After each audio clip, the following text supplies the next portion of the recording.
The first time Elias saw the white fox, he thought it was a hallucination. It stood at the edge of the clearing, half shadowed by the skeletal birches behind his cottage, its fur catching the last ghost of daylight like frost on bone. The forest was quiet, too quiet, as if even the wind held its breath. The fox stared. One eye was pale blue, the other a luminous green, just like hers. Elias dropped the wood he'd been stacking, the thud echoing through the brittle silence. His breath caught, his heart stumbled. He was tired, grieving.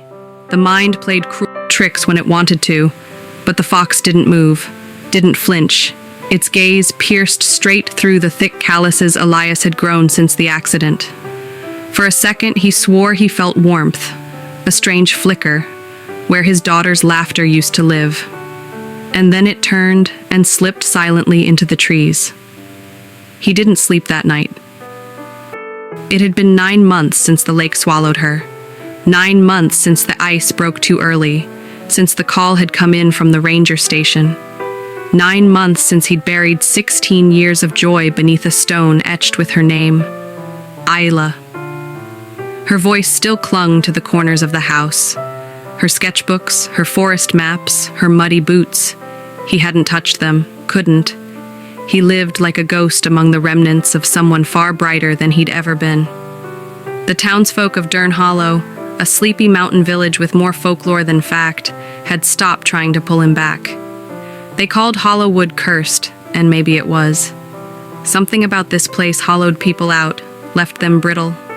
He chose it for that reason. But now, a white fox, watching him like it knew his name. The next night, Elias left the porch light on, by instinct, not hope. He told himself he wasn't waiting, just observing, habit, curiosity. And just past midnight, under a sky heavy with stars, it returned. This time it stepped closer, just past the tree line. Its paws made no sound. Its fur shimmered, impossibly clean for a creature of the woods. Again, those eyes held him. Then, without sound, it turned and looked back. An invitation. Elias followed. The forest was alive in the dark, not loud, but listening, with creaking branches, twitching leaves, and something deeper, like the low hum of ancient breath beneath the roots. The fox wove through the underbrush effortlessly. Elias stumbled behind, his flashlight flickering with every step. He wasn't sure why he kept going, only that he couldn't stop. They reached a moss-covered boulder that looked vaguely familiar. Then the fox paused. Its nose twitched. It tapped a paw against the side of the rock, then sat. Elias frowned. Curious, he brushed aside a tangle of brambles and froze. There, nestled beneath a dip in the stone, wrapped in rotted canvas, was a small tin box. The clasp snapped as he opened it. Inside lay a crumpled photograph. His daughter. Taken 3 years ago, the day she found her first owl nest. Her eyes shone with mischief, her cheeks flushed. She had a pine needle in her hair, and in the corner of the photo, scrawled in faded pen, "To Dad, always follow the wild." Elias fell to his knees. He returned to the cottage in a fog, the box clutched to his chest. How? That photo had been lost. He remembered Isla crying over it, tearing apart her room in frustration. They never found it. And now, in the middle of this haunted wood, guided by a ghost white fox, it surfaced. The next morning, he didn't open his carving bench. He waited. And by dusk, the fox returned. This time, he was ready. They ventured deeper, to places even he hadn't mapped. The second object was an old compass, the kind with a cracked face and rusted needle. Elias had given it to Isla on her 13th birthday. She carried it on every hike. After she died, he'd searched for it along the lake shore. Now it rested at the base of a tree, half buried in snow, next to a tuft of fur and a feather. The fox sat beside it, solemn. Elias whispered, "Why are you showing me these?" The fox blinked, slowly. He thought of old village tales, of spirit animals, of those chosen by grief, appearing in times of great loss to guide the living toward peace or truth. "Are you her?" he asked, voice cracking. "Isla?" The fox tilted its head, then turned back toward the woods. Each night it returned, each night a new discovery. Isla's old field journal, a broken antler she'd once painted with wildflowers, even a braided bracelet he'd thought lost to time. Always buried, always preserved, and always in places with no logical reason for their presence. The fox never entered the house. It waited outside, like a sentinel, watching. Elias began to dream again, vivid, surreal dreams of a girl standing at the edge of the forest, her back to him, hair tangled with leaves. She never turned, but he always woke with tears in his eyes and the lingering scent of pine in the room. Then one day he mentioned the fox to old Marnie, the village herbalist who'd lived in Dern Hollow her entire life. Her face paled. "A white fox? With eyes like that?" she whispered. "No one's seen her in years, not since the Hollow claimed the twins." "What twins?" She hesitated. "Long before you came, 2 children went missing in the forest. Search parties failed. Only a white fox was seen near their last tracks. People said it was a spirit, a guardian, or a trap." "A trap?" "They say the forest can show you what you want, but it always takes something in return." Elias laughed it off on the walk home. Superstition, small-town myths. But that night the fox didn't come, nor the next. On the 3rd night he waited in the clearing long past midnight, heart heavy, thoughts spiraling. Had he imagined everything? Then, just as he turned to leave, he heard it. A child's voice, faint as a breeze. "Follow." He turned slowly, and saw her again, the fox, sitting beneath the old birch, eyes glowing like twin moons. But this time, something was wrong. Its paw bled, a red smear on the snow. It turned and limped into the woods. Elias didn't hesitate. He grabbed his coat and flashlight and followed, calling after it softly. They moved deeper than ever before, where the trees grew crooked and the ground pulsed with silence. The air grew colder, thicker. The flashlight flickered, then died. Only the fox's glow remained ahead. Then the path opened, and Elias found himself at the edge of a sunken hollow. A crater-like depression ringed with ancient stones. At its center, a broken totem carved from wood and bone, weathered by time. The fox lay beside it, breathing shallow. Elias rushed forward, cradling it gently. The fur was cold. The bleeding paw trembled. And then, under his hands, he felt it. A pulse. From beneath the earth, he looked down. Part of the ground had cracked open near the totem. Something glinted below. He reached in and pulled out a child's necklace, one he hadn't seen since Isla was 10. A charm shaped like a leaf, her initials carved in its back. Beneath it, a tattered ribbon, one he didn't recognize. But stitched into it, barely legible, was a name, Clara. Elias stared at the ribbon in his hand, fingers trembling. Clara. He didn't know the name, not from any of Isla's friends or village stories, but it felt important, sewn into something buried under a strange totem, in a part of the forest untouched by time. The fox stirred weakly beside him, its fur damp from melting snow, breath ragged. Elias wrapped it gently in his coat and looked around the hollow. Everything was silent, yet watchful. The trees leaned in as if they'd grown from sorrow itself. The ground seemed stitched with secrets, as if too many memories had been buried and forgotten beneath it. And suddenly, he knew this wasn't just a place of mourning. It was a place of memory. He returned home with the fox nestled against his chest, ignoring the burning in his arms and the numbness in his feet. Inside the cottage, he lit the fireplace, wrapped the fox in towels, and tended to its wound with trembling hands. It didn't resist, it just watched him, calm, trusting. The silence between them was full of meaning. "You're not just showing me her things," he said aloud. "You're showing me someone else's story too. Clara's." The fox blinked, slow and deliberate. Who was she?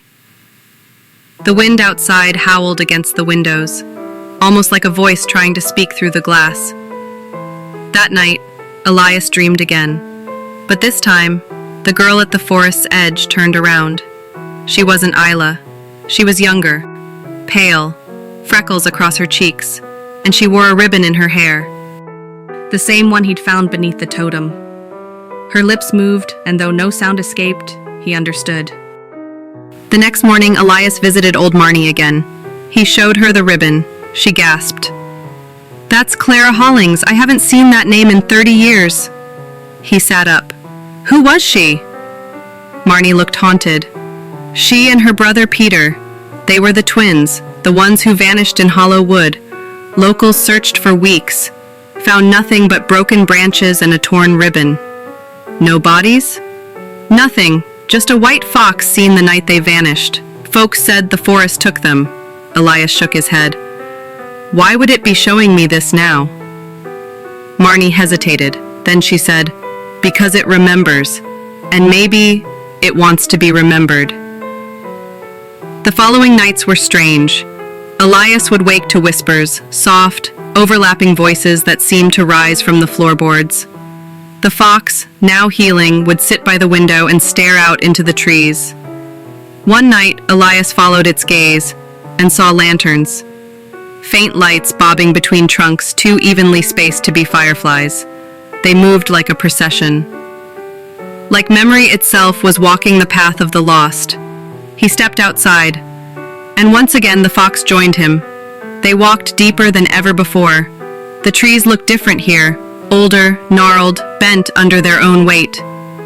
The air was thick with the scent of damp earth and something more, grief. Eventually, they reached another clearing. This one was small, almost intimate. At its center stood an enormous hollow tree, its trunk split down the middle like an open mouth.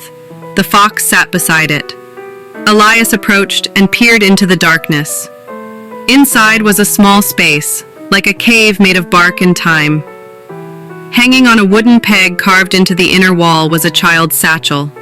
He reached in, heart pounding. Inside were scraps of paper. Drawings, dozens of them. Crude, childish depictions of two kids, a boy and girl, playing in the woods. One drawing showed a white fox standing between them. Another showed the forest, with dark shapes hidden in the trees. But one image struck him cold. It was a picture of a tall man, featureless, black like charcoal, reaching toward the children while they cowered beneath the fox. The caption below it, "He can't take us if the fox stays." Elias stumbled backward. Was this what happened to Clara and Peter? Was there something more than cold and time that claimed them? That night, he lit every lantern in his cottage, and still the shadows pressed in. The fox lay at the hearth, its wound mostly healed, but its eyes never left the window. Elias sat beside it, the drawing spread across the floor, his heart unraveling. "Why me?" he whispered. No answer came, until the fire flickered, and from the corner of his eye, he saw her. Not Isla, not Clara. A woman, pale, eyes glowing like moonlight. She stood by the doorway, silent. The next morning he knew what he had to do. He packed the satchel, the ribbon, the drawings, the compass, and the bracelet into a wooden box. Then, with the fox at his side, he ventured back to the hollow where the totem stood. The ground seemed to sigh as he arrived, as though the forest knew. He placed the box at the base of the totem and knelt. "I remember you, Clara, Peter. I remember your names now. Your fear, your joy, your guardian." He looked at the fox. "And I remember Isla. Everything she left behind, everything I buried." The wind stirred. The trees whispered. Then, the totem cracked. A fine line down the center, and then light poured from it, soft, golden, pulsing like a heartbeat. The box trembled. The forest seemed to breathe, and for the first time since Isla died, Elias felt something unthinkable. Peace. The fox stepped forward. Its eyes glowed brighter than ever before. Not white now, but warm, alive. It brushed its head against Elias's knee. Then, it turned toward the woods, walked a few paces, and stopped. It looked back. And this time, Elias understood. "No," he whispered, tears spilling freely. "Not yet." But the fox only blinked. Then, it stepped into the trees and vanished. Elias didn't see it again, but something changed in him. He began clearing the overgrown trailheads Isla once loved. He left offerings near the totem, carved animals, pieces of her old drawings, dried wildflowers. And he built a new bench overlooking the clearing. He carved a name into it, for Isla and all the wild worth following, and below it, for Clara and Peter, who were never forgotten. Weeks passed.